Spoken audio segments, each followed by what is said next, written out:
प्यारे बच्चों, आज के इस वीडियो में हम लोग बात करेंगे कुछ न्यूमेरिकल के ऊपर जो बेस्ड है हमारे क्रॉस प्रोडक्ट के ऊपर। देखो, लास्ट वीडियो के अंदर हम लोगों ने जाना था कि क्रॉस प्रोडक्ट क्या होता है और उनकी क्या क्या खास प्रॉपर्टी होती हैं। ठीक है, आज उन्हीं प्रॉपर्टी पे बेस्ड हम कुछ न्यूमेरिकल करेंगे ताकि हमारा जो कॉन्सेप्ट बिल्डिंग है scalar product and vector product का वो और अच्छा हो जाए। ठीक है प्यारे बच्चों, ठीक है। इसी में हम अपना पहला क्वेश्चन रखते हैं और आप लोगों को स्क्रीन के ऊपर भी नजर आ रहा है। ठीक है, कहता है कि हमारे पास दो वेक्टर है, एक वेक्टर ए है और एक वेक्टर बी है। हम लोगों ने उनका क्रॉस प्रोडक्ट निकालना है। ठीक है, अगर क्रॉस प्रोडक्ट हम लोग निकालना चाहते हैं बच्चों तो हमें उसके लिए फार्मूला पता है कि फार्मूला क्या होगा। फार्मूला है हमारे पास कि A cross B is equal to यहाँ आई जे और के। ठीक है, अब वेक्टर ए क्रॉस बी है तो ए के जो आई जे कैप कैप के आगे जो मैग्नीट्यूड लिखा है तो आई के आगे कितना है बच्चों 1, जे के आगे 3 और के आगे 2। सेम यहाँ पर फिर बी के आगे देखेंगे 3 1 2। क्लियर है बच्चों। अब हम लोग इस मैट्रिक्स को सॉल्व कर सकते हैं। तो सबसे पहले अगर आई को हम लोग लेते हैं, आई कैप को, ठीक है, तो ये वाली कॉलम और ये वाली रो हमारी खत्म हो जाएगी और इन दोनों को हम लोग क्या करेंगे प्यारे बच्चों, मल्टीप्लाई करेंगे। तो पहले हम मल्टीप्लाई करेंगे 3 2 जो 6 माइनस 2। जब जे की बात करते हैं तो जे के साथ हमेशा माइनस आता है, ये चीज़ आप लोगों ने ध्यान में रखनी है। तो अब प्यारे बच्चों हमारा ये वाला कॉलम और ये वाला रो खत्म हो गया। अब हम 1 और 2 का मल्टीप्लाई करेंगे।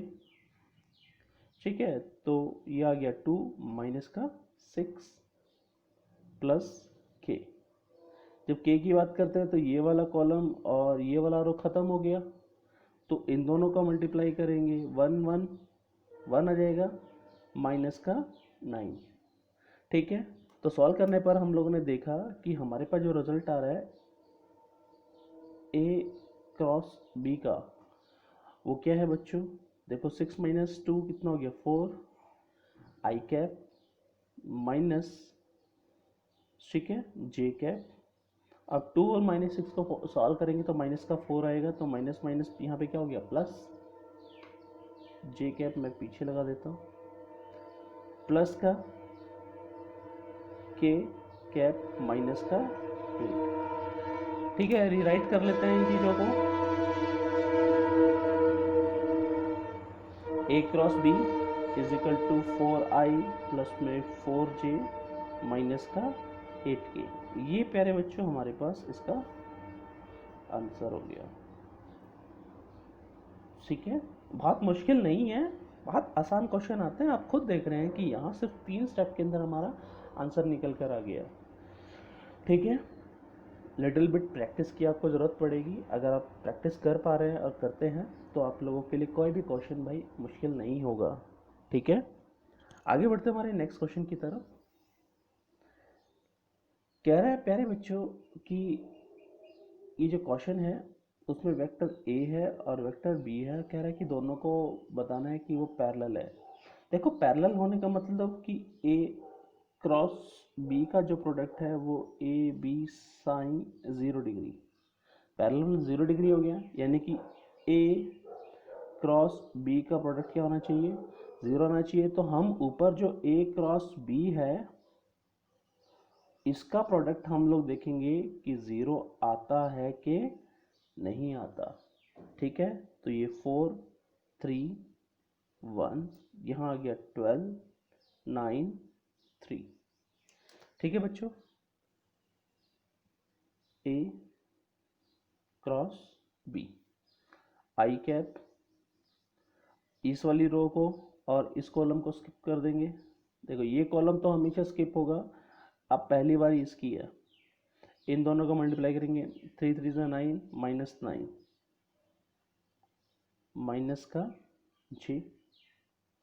ये कॉलम तो हमेशा जाएगा, सॉरी ये रो तो हमेशा जाएगा। अब इसकी बारी है, ये फर्स्ट, ये सेकेंड टाइम इसको स्किप कर रहे हैं, तो इन दोनों का मल्टीप्लाई करेंगे। 4 3 ज़ा 12, 12 1 ज़ा 12।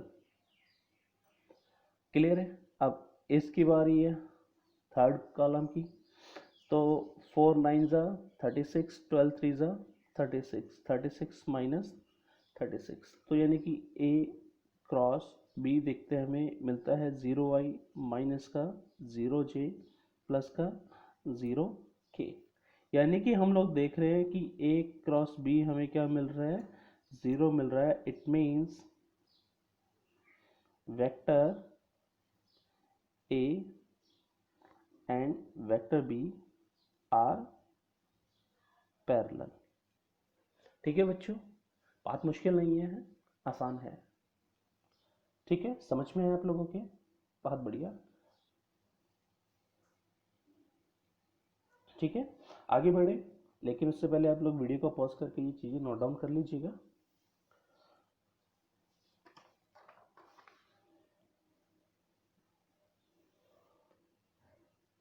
नेक्स्ट क्वेश्चन है प्यारे बच्चों। क्वेश्चन में क्या कहता है कि हमें कैलकुलेट करना है एरिया ऑफ ट्राइंगल, ठीक है ना, और हमें इसके लिए दो वेक्टर दे रखे हैं ए और बी। ठीक है, देखो सबसे पहले हम लोग ये समझें कि भाई एरिया कैसे आएगा। ये प्यारे बच्चों वेक्टर ए है और प्यारे बच्चों ये वेक्टर हमारे पास बी है। अगर हम लोग ए क्रॉस बी निकालते हैं तो उसका मैग्नीट्यूड आता है ए बी साइन थीटा। ठीक है, तो ये मैग्नीट्यूड हो गया। अगर इसका कंपोनेंट देखेंगे तो ये क्या हो गया, बी साइन थीटा। हाँ कि ना, इसको आगे की तरफ एक्सटेंड कर लेते हैं। ठीक है, तो ये क्या बता रहा है, ये बेस हो गया, ये हाइट हो गया, तो एरिया मिल गया पैरेललोग्राम का। अगर ए क्रॉस बी करते हैं तो वो ए इंटू में बी साइन थीटा आता है। ठीक है, यानी कि एरिया देखते हैं तो ये कैसे ट्रीट कर रहा है, एज बेस की तरह ट्रीट कर रहा है, और ये कैसे ट्रीट कर रहा है, एज हाइट की तरह ट्रीट करता है। ठीक है ना, तो हमें क्या मिल गया, ये एरिया मिल गया पैरेललोग्राम का, यानी कि क्रॉस प्रोडक्ट हमें क्या देता है, एरिया देता है पैरेललोग्राम का। अगर एरिया निकालना चाहते हैं, एरिया ऑफ ट्राइंगल निकालना चाहते हैं प्यारे बच्चों, तो वो 1/2 हो जाएगा एरिया ऑफ पैरेललोग्राम की, यानी कि हाफ हो जाएगा। तो हम लोग भी यहाँ पर क्या करने वाले हैं, ए और बी का क्रॉस प्रोडक्ट निकालेंगे और उसको 1/2 से डिवाइड कर देंगे। ठीक है ना, तो वो हमें क्या मिल जाएगा, एरिया मिल जाएगा पैरेललो सॉरी ट्राइंगल का। ठीक है, बात समझ में आई। तो पहले हम लोग क्या निकालने वाले हैं, ए क्रॉस बी आई जे के। पहले क्या लिखते हैं, 3 4 0, इसका लिखते हैं माइनस का 3 7 0। ठीक है, ए क्रॉस बी। देखो अगर देखे आई के साथ छोड़ते हैं तो ये ज़ीरो, ये ज़ीरो, जे वाले साथ ये ज़ीरो, ये ज़ीरो। भाई देखो आई के साथ रखेंगे तो 3 इंटू ज़ीरो माइनस का ज़ीरो, माइनस का जे, सॉरी 3 इंटू आई के साथ तो 4 इंटू ज़ीरो 7 इंटू ज़ीरो हो गया, ज़ीरो ज़ीरो आ गया। इसके साथ भी करेंगे तो 0 इंटू ज़ीरो आ जाएगा, प्लस का के, तो ये आ जाएगा 21, 7 3 ज़ा 21, और माइनस का 12, तो माइनस माइनस क्या हो गया, प्लस का 12। तो ए क्रॉस बी कितना आ गया बच्चों, 33 के आ गया। लेकिन हमें चाहिए ए क्रॉस बी का मैग्नीट्यूड, तो मैग्नीट्यूड के लिए क्या करते हैं 33, यानी कि देखो 0i, आप ऐसे लिख सकते हो 0i प्लस में 0j प्लस में 33k, तो 33 का होल स्क्वायर और उसका स्क्वायर रूट कट के हमें जो मैग्नीट्यूड मिलेगा ए क्रॉस बी वो कितना मिलेगा 33। और ये 33 जो है ना बच्चों, वो हमारे पास क्या है, एरिया है पैरेललोग्राम का। अगर एरिया निकालते हैं triangle is equal to 1/2 area of parallelogram. अब 1/2 इंटू में 33 यानी कि सॉल्व करने के बाद 16.5 स्क्वायर यूनिट हमारे पास ये आंसर आ जाएगा। हमें यूनिट दे ही नहीं रखा तो स्क्वायर यूनिट लिखेंगे हम लोग। ठीक है बच्चों, बात आपके समझ में आई, फंडा क्लियर हुआ? ठीक है, आगे बढ़े। नेक्स्ट क्वेश्चन हमारा स्क्रीन के ऊपर कह रहा है determine a unit vector perpendicular to the vector A and vector B. अब प्यारे बच्चों, आप लोगों को बखूबी पता है कि अगर हम वेक्टर ए और वेक्टर बी का क्रॉस प्रोडक्ट निकालते हैं तो आता है ए क्रॉस बी, और इस डायरेक्शन में अगर यूनिट वेक्टर हम लोग एन कैप कंसिडर करें, क्या करें, एन कैप, तो वो एन कैप कितना होगा? देखो ए क्रॉस बी क्या होगा, वेक्टर ए वेक्टर बी का क्रॉस प्रोडक्ट और उसका निकाल लिया मैग्नीट्यूड इनटू में एन कैप। ये वेक्टर था, इसका ये मैग्नीट्यूड, ये उसकी डायरेक्शन। तो एन कैप निकालने का तरीका क्या है, वेक्टर ए और बी का क्रॉस प्रोडक्ट निकालो और उसको उसके मैग्नीट्यूड से डिवाइड कर दो, ये हमें क्या मिल जाएगा, यूनिट वेक्टर मिल जाएगा वेक्टर ए और बी के।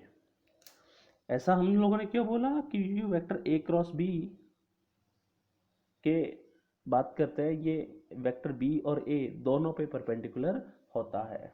ठीक है, तो ये यूनिट वेक्टर जो हमें मिलेगा वो ए पे भी परपेंडिकुलर मिलेगा और बी पर भी परपेंडिकुलर मिलेगा। ठीक है, तो हमारा मुद्दा क्या है, हम लोगों ने ए क्रॉस बी निकालना।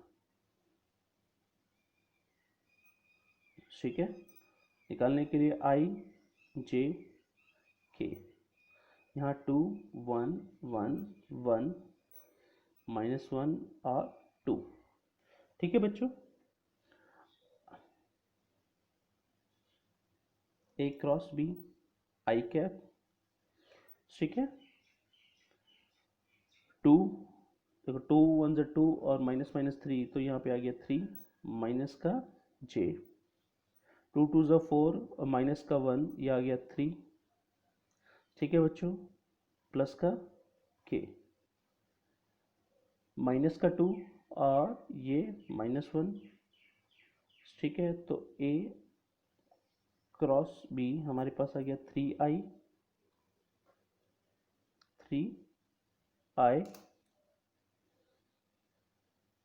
माइनस का 3j माइनस का 3k। अगर मैग्नीट्यूड निकालते हैं ए क्रॉस बी का तो हो जाएगा बच्चों, मैग्नीट्यूड निकालना है 3 का स्क्वायर -3 का स्क्वायर -3 का होल स्क्वायर सबका रूट। सॉल्व करने के बाद ये 3√3 आ जाएगा ए क्रॉस बी का मैग्नीट्यूड। यूनिट वेक्टर चाहिए प्यारे बच्चों, तो हमें क्या मिलेगा, ए क्रॉस बी अपॉन में ए क्रॉस बी का मैग्नीट्यूड। अब यूनिट वेक्टर क्या है, देखो ये वाला 3i माइनस का 3j माइनस का 3k अपॉन में 3√3, हाँ कि ना, एन कैप। सॉल्व करने के बाद ये आ जाता है 1/√3 आई कैप माइनस का J cap minus K cap, ये हमारा यूनिट वेक्टर है। Unit vector perpendicular to vector A and vector B. ठीक है प्यारे बच्चों, बात आपको समझ में आई? ठीक है, आगे बढ़े हमारे नेक्स्ट क्वेश्चन की तरफ।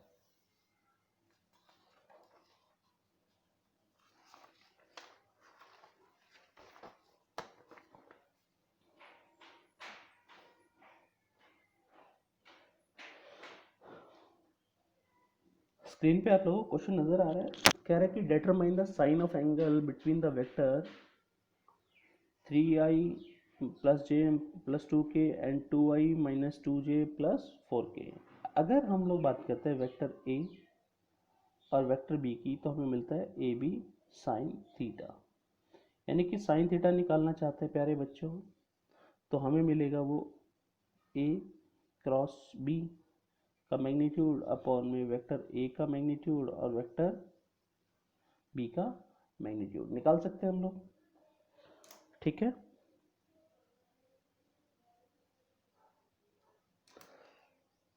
अब देखो ए क्रॉस बी, इसको मान लेते हैं वेक्टर ए और इसको मान लेते हैं वेक्टर बी। ठीक है, ये आई जे के 3 1 2 2 माइनस का 2 और ये 4। ठीक है, आई कैप 4 माइनस माइनस प्लस का 4 माइनस का जे, ये बताया कि हर बार जे के साथ माइनस आएगा, तो जे वाली कॉलम को छोड़ देंगे तो 3 दूनी 3 चौके 12, 12 में से 4 गए 8, 12 माइनस 4 प्लस का के माइनस का 6 माइनस का 2, तो यहाँ पे आ गया 8i माइनस का 8j माइनस का 8k। ठीक है, तो ये हमें मिल गया a क्रॉस b। अगर इसका मैग्नीट्यूड हम लोग निकालना चाहते हैं, a क्रॉस b का मैग्नीट्यूड हमें चाहिए, तो मुझे पता है कि ये 8√3 आएगा। ठीक है ना, आप सॉल्व करेंगे आपको तब भी कितना मिलेगा, 8√3 ही मिलेगा। ठीक है, अब हम लोगों ने क्या निकालना है, साइन थीटा। अब साइन थीटा क्या है, a क्रॉस b और वेक्टर a का मैग्नीट्यूड और वेक्टर b का magnitude sine theta. a cross b का मैग्नीट्यूड कितना हो गया, 8√3। वेक्टर a का मैग्नीट्यूड और निकाल लेते प्यारे बच्चों, क्या आएगा देखो, 3 का स्क्वायर 1 का स्क्वायर 2 का स्क्वायर, सॉल्व करने के बाद आ गया ये √14। सेम वेक्टर बी का मैग्नीट्यूड निकाल लेते हैं, 2 का स्क्वायर माइनस 2 का होल स्क्वायर प्लस में 4 स्क्वायर, यानी कि आ गया √24। तो यहाँ पे आ गया √14 इंटू में √24, दोनों को एक साथ लिख दिया। अब साइन थीटा 8√3 और √14 को क्या लिख सकते हैं, 2 इंटू 7, 14 को क्या लिख सकते हैं, 2 गुना 2 गुना 2 गुना 3, यानी कि साइन थीटा 8√3, जो कॉमन है वो बाहर आ सकता है। ठीक है, √7 एज इट इज रखते हैं और √3 एज इट इज रखते हैं, तो 1 2 3 4, 2 4 बचिए, तो ये कट गया बच्चों, 2 पे चला गया, √3 से √3 कट गया, साइन थीटा 2/√7 हमें मिल गया, या हम कहें थीटा आ गया साइन इनवर्स 2/√7। ठीक है बच्चों, बात समझ में है आप लोगों के। आगे बढ़े नेक्स्ट क्वेश्चन के ऊपर। देखो नेक्स्ट क्वेश्चन हमारा कह रहा है कि एंगल निकालना है हमने, ठीक है, a प्लस बी और a क्रॉस b के बीच में। ठीक ना, थोड़ा सा ट्रिकी टाइप का क्वेश्चन है, लेकिन कुछ खास है नहीं इसमें। देखो ये वेक्टर हमारा a है, ये प्लेन ऑफ पेपर में लाई कर रहे हैं दोनों वेक्टर, आप लोग ऐसे देखना है, और ये वेक्टर हमारे पास b है और इनके बीच का एंगल थीटा। अगर प्यारे बच्चों, अगर हम लोगों ने a क्रॉस b निकालना है, ठीक है, तो ये हमारे पास मिल गया a क्रॉस b, और ये a क्रॉस b हमारा वेक्टर b के ऊपर भी परपेंडिकुलर होगा और वेक्टर a के ऊपर भी परपेंडिकुलर होगा, यानी कि ये भी 90 डिग्री का एंगल और ये भी 90 डिग्री का एंगल बना के रखेंगे। ठीक है ना, बात समझ में आई। अब बात करते हैं कि वेक्टर a प्लस बी की बात करते हैं, यानी कि वेक्टर a प्लस बी का जो रिजल्टेंट हम लोगों को मिलेगा वो इस डायरेक्शन में मिलेगा। मान लेते वो r मिलता है, वो a प्लस बी मिलता है, लेकिन ये r सेम प्लेन में लाई करेगा, लाई इन lies in same plane as of vector a and vector b। जैसा वेक्टर a और वेक्टर b है दोनों सेम प्लेन में लाई करते हैं, वैसा ही करेगा, यानी कि अब वेक्टर r और a cross B, vector R का मतलब वेक्टर ए प्लस बी, दोनों के बीच में एंगल कितना हो गया 90 डिग्री। ठीक है, तो ये हमारा जो ऑप्शन है वो हमारा सी करेक्ट होगा। ठीक है, बात समझ में आप लोगों के कि यहाँ पर आप लोग देखेंगे कि भाई ये वेक्टर ए और बी दोनों ए क्रॉस बी के परपेंडिकुलर थे, तो उनका रिजल्टेंट भी परपेंडिकुलर होगा। इस चीज़ का आप लोगों ने ध्यान में रखना है। ठीक है, फंडा क्लियर हुआ, समझ में आया? आगे बढ़ते हैं नेक्स्ट क्वेश्चन की तरफ।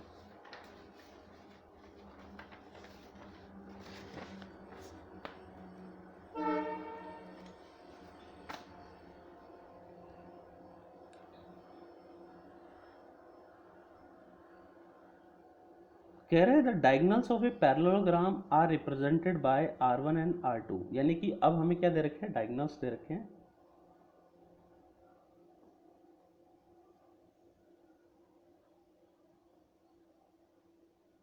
ठीक है, पहला R1 दे रखा है 3i प्लस में 2j माइनस का 7k, और R2 हमें दे रखा है 5i प्लस का 6j माइनस का 3k। ठीक है, अब हमें क्या निकालना है, एरिया निकालना है पैरेललोग्राम का। अगर एरिया ऑफ पैरेललोग्राम निकालते हैं तो आप लोगों ने ध्यान में रखना है कि ये 1/2 इंटू में डायगोनल्स लेंथ का क्रॉस प्रोडक्ट, ये पहली वाली लेंथ आ गई इंटू में लेंथ 2। ठीक है, L1 और L2। ठीक है, अगर हम लोग डायगोनल की बात करते हैं, जो R1 हमें मिल रहा है, मान के चलें कि वो वेक्टर A प्लस बी मिल रहा है। ठीक है ना, ये क्या मिल रहा है, वेक्टर A प्लस बी, और ये हमें मिलेगा वेक्टर A माइनस बी। ठीक है, डायगोनल की जो लेंथ होती है, एक में दोनों वेक्टर का एडिशन होता है और एक में दोनों वेक्टर का सब्ट्रैक्शन होता है। ठीक है बच्चों, इस चीज़ का आप लोगों ने ध्यान में रखना है। अब हमें चाहिए एरिया, तो हम लोग क्या करेंगे,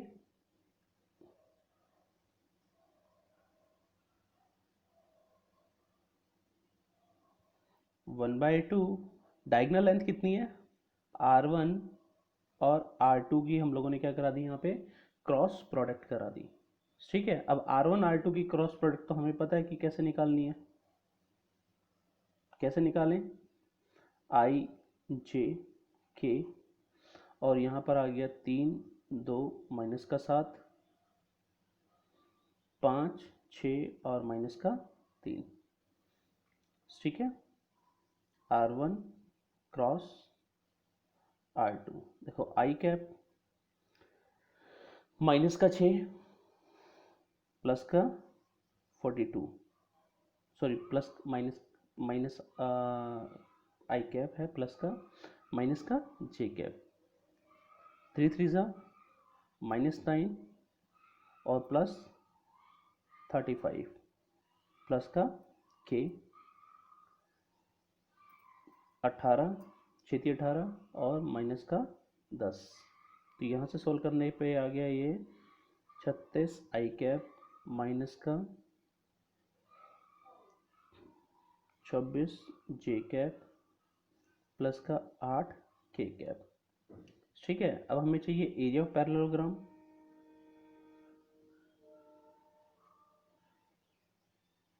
तो बच्चों ये 1/2 इंटू में R1 इंटू में R2 होगा, तो ये 1/2 R1 कितना है 36 आई कैप माइनस का 26 जे कैप प्लस का 8 के कैप, मतलब कि R1 और R2 का क्रॉस प्रोडक्ट। सॉल्व करने के बाद ये आ जाएगा बच्चों 18 आई कैप माइनस का 13 जे कैप प्लस का 4 के कैप। एरिया निकालने तो इसका मैग्नीट्यूड निकाल लेंगे,